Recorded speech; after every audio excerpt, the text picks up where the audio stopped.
Shalom saudara dalam Tuhan, puji nama Tuhan, jumpa lagi dengan saya di kesempatan ini. Kali ini kita akan menyampaikan sesuatu informasi yang mungkin Om Deddy Corbuzier tidak tahu atau belum tahu. Mengingat pada video YouTube-nya, dia mengatakan bahwa Elia sudah mengurusi kamar orang lain. Dan dia juga mengutip ayat Quran yang mengatakan, "Untukku agamaku, untukmu agamamu." Mungkin Om Deddy tidak tahu, dalam agama barunya justru diperintahkan untuk mengurusi atau masuk kamar orang lain. Sementara dalam Alkitab tidak pernah ada ayat yang memerintahkan untuk mengurusi agama orang lain. Berikut ini adalah pernyataan beberapa ustadz, kenapa mereka mengurusi agama orang lain. Nah, seringkali saya mendapat begini, ngapain sih kok yang selalu dibahas itu kok ajaran Kristen? Kenapa kok enggak bahas Hindu, enggak bahas Buddha? Ya, kok selalu fokus kepada Kristen? Ini selalu kita sering kali mendapat semacam serangan. Ini justru serangan-serangan seperti ini, pertanyaan seperti ini dari kalangan Muslim sendiri. Jadi ngapain kok repot-repot? Mereka lupa bahwa ini adalah perintah dari Allah. Kalau kita membuka Al-Quran, surah Ali Imran, ada kewajiban kita berdakwah kepada ahlul kitab. Dalam notabene, ahlul kitab ini mereka yang mengaku sebagai pengikut para nabi dan Rasulullah, yang kepada nabi tersebut Allah pernah berikan kitab suci. Apa yang Allah perintahkan kepada Rasulullah Muhammad SAW di dalam surah Ali Imran, Allah berfirman, "Qul ya ahlal kitab, ta'alau ila kalimatin sawa'in bainana wa bainakum alla na'budu illallah wa la nusyrika bihi syai'a wa la yattakhidha ba'duna ba'dan arbabam min dunillah." Jadi ini perintah dari Allah. Katakan Muhammad kepada ahlul kitab itu, wahai ahli kitab. Siapa mereka? Mereka yang mengaku sebagai pengikut Nabi Musa, mereka yang mengaku sebagai pengikut Nabi Isa. Yang lebih jamak atau lebih sering dikenal dengan sebutan Yahudi, padahal Nabi Musa sendiri bukan seorang Yahudi. Betul. Tapi mereka yang mengaku dirinya itu Yahudi, mereka menisbahkan, saya kan pengikut Nabi Musa. Padahal Musa bukan seorang Yahudi. Atau mereka yang menisbatkan dirinya kepada pengikut Nabi Isa atau Yesus alaihissalam, kami Nasrani. Dan itu yang Allah perintahkan kepada Rasulullah Muhammad SAW, dakwai mereka Muhammad. Qul ya ahlal kitab, katakan kepada mereka Yahudi dan Nasrani itu, untuk apa? Ta'alau ila kalimatin sawa'im bainana wa bainakum. Ayo kita kembali kepada perjanjian yang sama antara kami dengan kalian. Wa ma qataluhu, mereka tidak membunuhnya. Wa ma salabuhu, mereka tidak menyalibnya. Walakin syubbiha lahum, ada orang lain yang diserupakan dengannya. Bila ada orang berkata, kamu jangan kaji-kaji agama kami, jangan bahas-bahas agama kami, urus sajalah agama kamu, lakum dinukum waliyadin.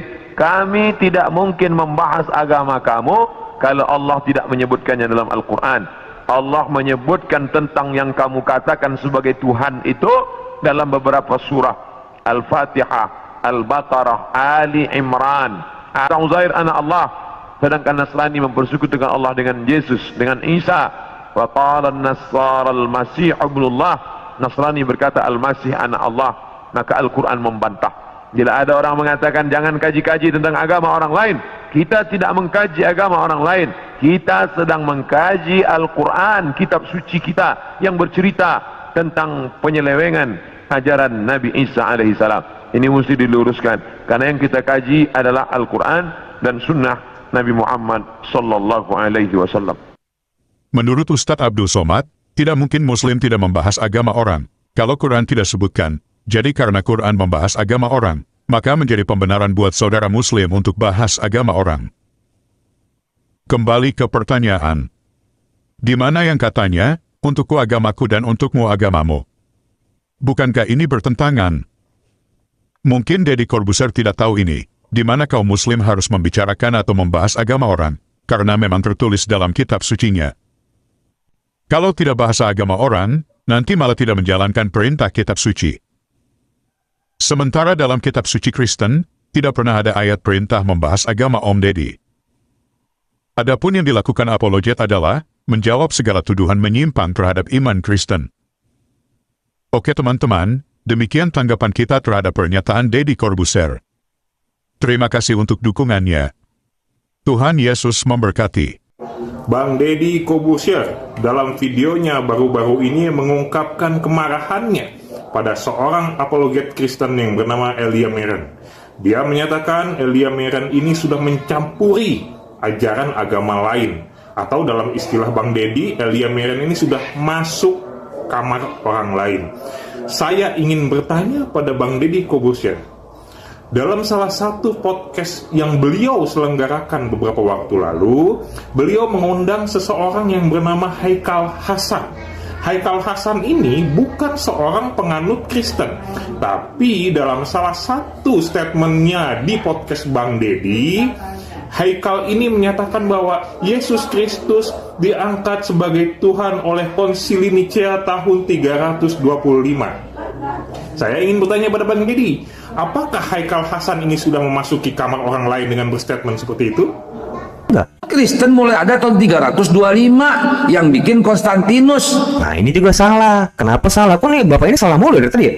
325 itu Konsili Nicea. Itu kaitannya dengan paham yang beredar saat itu yang memahami bahwa logos itu, firman itu kalau dalam terjemahannya, itu adalah ciptaan mula-mula. Dari logos inilah Tuhan itu menciptakan segala ciptaan. Nah ini ditentang oleh Athanasius. Dan itu diselesaikan di dalam Konsili Nicea dan melahirkan namanya Credo Nicea. Itu kaitannya sama apa? Credo iman gitu loh. Landasan iman kekristenan supaya apa? Supaya orang pengikut kekristenan itu jelas itu loh. Tidak ada lagi tercampur sama pemahaman-pemahaman nabi-nabi palsu. Jadi Credo Nicea itu tuh Konsili Nicea itu bukan membuat agama baru. Salah banget itu, Pak. Pak siapa namanya? Haikal Hasan. Salah kamu. Bersama Paulus. Kan konyol lagi. Paulus itu di abad pertama, meninggal di abad pertama. Bagaimana orang yang meninggal di abad pertama bersama orang yang dia ada di abad keempat di tahun 325? Kan udah konyol ini. Dengan usul ibunya Ratu Helena. Ya udah konyol. Awalnya dia udah konyol, gimana ke depannya nggak akan saya tanggapin. Nabi Isa sudah diangkat oleh Allah, kata mereka disalib tahun 33. Nah, kan ini kan dihubung-hubungkan terus dengan agamanya. Makanya yang sebenarnya yang seperti Deddy Corbuzier ngomong kemarin, jangan menghubung-hubungkan agama orang lain dapur kami. Kamu sudah masuk dapur agama orang lain, nggak bisa. Justru sebaliknya.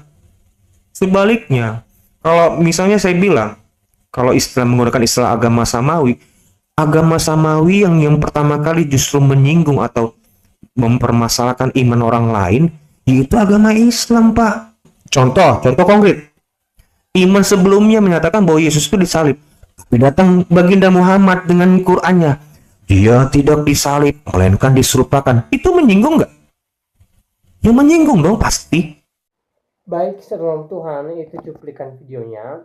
Kita sudah simak apa yang disampaikan di video tadi, dan menariknya ya, jikalau di videonya ya Deddy Corbuzier mengatakan bahwa lebih baik ya untuk agamaku dan untukmu agamamu, itu sih baik, itu kedengaran toleran ya. Tapi anehnya juga atau menariknya juga yang disampaikan oleh dua orang ustadz di video tadi tentang bagaimana mereka harus membicarakan agama lain di luar agama mereka sendiri. Nah, saudara Tuhan, ya, saudara bisa tanggapi sendiri di kolom komentar, berikan komentar yang baik, yang positif, terutama komentar yang memuliakan nama Tuhan. Dan bagi saya yang terpenting saat ini adalah saling menghargai satu dengan yang lain ya. Tidak perlu kita usik dengan agama orang lain ya.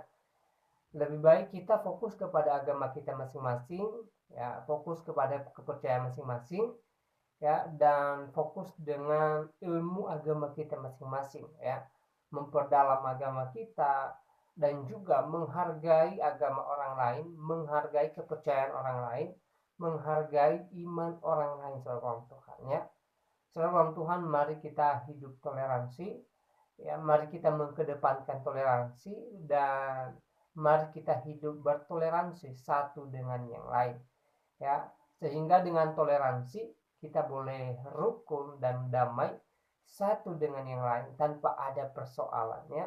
Saya rasa itu lebih baik dan lebih indah. Dan saya tidak terlalu panjang lebar menyampaikan pesan melalui video ini. Kiranya video singkat ini memberkati kita dan Tuhan Yesus memberkati kita semua. Shalom.